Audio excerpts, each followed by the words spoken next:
We all know the stereotype. The guy down the street with the Honda CBR 600RR, the other guy with the KLR, and the cretin who won't shut up about his R1. Yes, guys who love and own motorcycles from the Big Four, or if you prefer to call it the land of the rising sun, are a bit of a different breed. If you've been on group rides with them, you'll know some of their talking points, but today I'd love to break down 9 things that owners of Japanese motorcycles are bound to tell you. What qualifies someone who owns a Japanese bike? Well, since the Big Four, Honda, Suzuki, Kawasaki, and Yamaha, have made about a kajillion different bikes, there's probably not one type of guy who rides Japanese bikes. But I'm imagining the character who loves a good value, the guy who understands reliability and ease of ownership. But most of all, I'm imagining the guy who can't stand Eurobike riders and shuns them with every fiber of his being. Yes, the owner of a Japanese motorcycle is a special breed, and we've got a lot to look at today. Before we jump right in though, make sure you've hit that subscribe button because this is the best motorcycle channel on YouTube. Straight up, my dude. You're gonna want to smash that notification bell too because it would be such a shame for you to miss out on all this glorious content.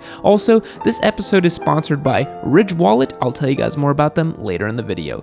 The first thing that an owner of a Japanese motorcycle might be tempted to utter would be, "Thing's bulletproof, reliable as hell. One time it died on me and I fixed it right there on the side of the road. Most reliable brand out there, no doubt about it." Owners of bikes from the Big Four love to discuss how reliable they are and how the statistics for that do bear out. Check out our most reliable motorcycle brands video and you'll see that the Japanese makers do really edge out the competition. But I'll be damned if it's not as annoying as all hell to hear about how some dude's Honda has 75,000 miles on it and all it's ever needed was an oil change and spark plugs. I get it, my guy, it's bulletproof, but where's the soul? Where's the character? We'll have to save that for our things European biker bros say. Oh wait, we made that video too. Moving on. The next thing these guys might have ready to jump out of their mouths might be, "Outran a Ducati the other day on the old road. These Eurobike dudes have no idea how to ride. They're all cash and flash but can't haul ass." Owners of Japanese bikes love to flex on the rich guys who went and spent loads of money on the latest and greatest from Italy or Germany but can't ride worth a damn. It's a common trope that guys who spend loads of money on Ducatis use them as garage ornaments and bragging rights rather than tearing them up on the track or twisties where they belong. However, as an avid track day enthusiast, I gotta say, the track day Ducatistas are a breed all of their own. Fiercely loyal to the brand to the point where you ask yourselves, are they paying this dude to say this stuff? And crazy fast. However, our Japanese motorcycle owner brethren won't ever fail to mention how their bargain basement priced bike was able to destroy the finest that Italy had to offer on their own mean streets. The third thing you might catch these guys saying is, "Picked up another bike this weekend, $1,200 on Craigslist, total steal. Yeah, the title is salvage, but no, it hasn't run in a few years, but I'm gonna get it going." It does seem that lovers of the Big Four brands do love to pick up wretched bikes off of Craigslist and see what they can do with them. Now, it's not that all of them love doing this, but I think something about owning motorcycles from Japan makes you a bit more of a DIY kind of guy. It's hard to imagine the Ducatista who religiously takes his bike to the shop for service, which, hey, I'm not absolved from. My new Daytona track bike needed work, and I took it to the professionals because I'm not a masochist. But these guys will happily tell you about how they worked on their newly acquired Craigslist crap bikes. The fourth item on today's list is, you seen the deal they got going on with these tires? Check out these Shinkos, my dude, $90 a pop. You can't beat that. What is with these dudes and Shinkos? And before you tell me, hey bro, Shinkos are actually kind of good for the price. I know, it's because they somehow sell tires that are 60% of the normal cost of tires, so yeah, when it's nearly half off and it does the bare minimum that is required of a tire, I'm pleased as peach. Big Four owners love them some Shinkos or some used tires they find on the old Craigslist. That's a fat bet. Our next most commonly said thing from owners of Big Four bikes is, "I just don't understand why someone would pay $20,000 for a motorcycle when they can have 4 fresh $5,000 motorcycles." These guys love comparing the cost of new leader bikes to the price of acquiring 42 godforsaken crap bikes off of Craigslist. Now look, I understand I'm making some generalization about guys who own Japanese bikes, but a Ducatista would not assault my senses like this. They truly wouldn't. They would sully my mind in different ways, but not like this. Not like this. If you ever need a reminder that the bike you like is expensive and you can get 10 SV650s for the price of one V4R, then talk to one of these guys. Our next slogan has to be, you going out to bike night this Thursday, right bro? Let's go, dude.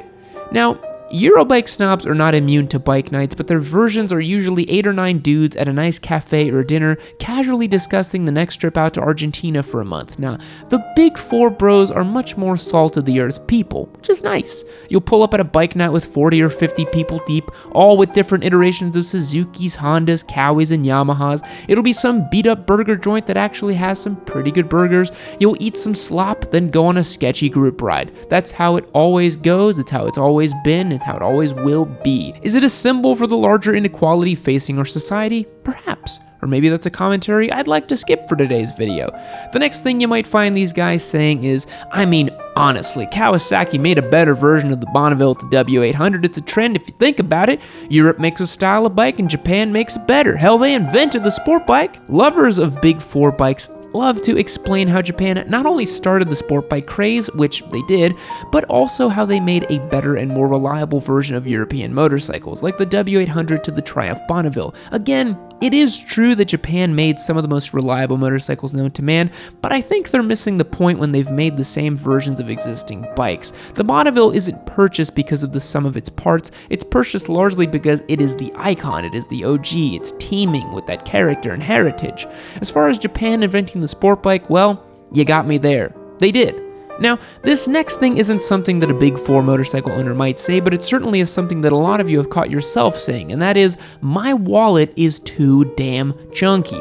Why are you walking around with a wallet that looks like it's from 1972 and not in a good way? I'd like to propose a solution to bring you into the 21st century. Meet the Ridge wallet. It's a minimal wallet made from materials like titanium, aluminum, and hell, even carbon fiber. It's got RFID blocking technology, and Ridge stands so much behind this product that they'll happily tell you it's the last wallet you'll ever need to own. I rock one myself in an aluminum black, and I gotta say, they're not wrong. This thing's pretty sweet. Right now, you can get 10% off a Ridge wallet by using the code Yammie at checkout and clicking the link below in my description. So support the channel, pick up a wallet, use that code Yammie at checkout for 10% off, and then get a wallet that makes sense for 21st century. Now, let's see what these big 4 boys keep saying. The next one is likely said on a forum on the internet or maybe in a comment section, and I know you've seen this uttered before. Yo dude, I hit 186 miles per hour on my R6 last night. Swear to God, bro.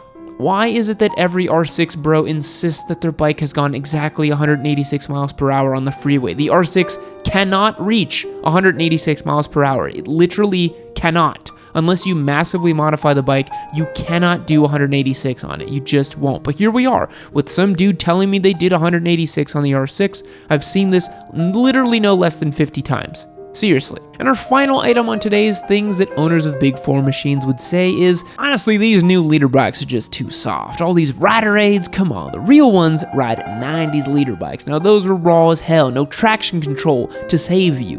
This one is more of an old head thing to say, but it still stands true. I've heard this from many a ponytail track day veteran who wouldn't be caught dead on a newer generation leader bike. As far as he's concerned, he wouldn't be caught dead on one of those new bikes because he likes it raw. Whatever that means. Now, that's gonna wrap it up for today's video. What do you guys think? Are you an owner of a Japanese bike? Have you ever caught yourself saying one of these things? Have you heard someone saying something like this? Leave me a comment below and let me know what you think.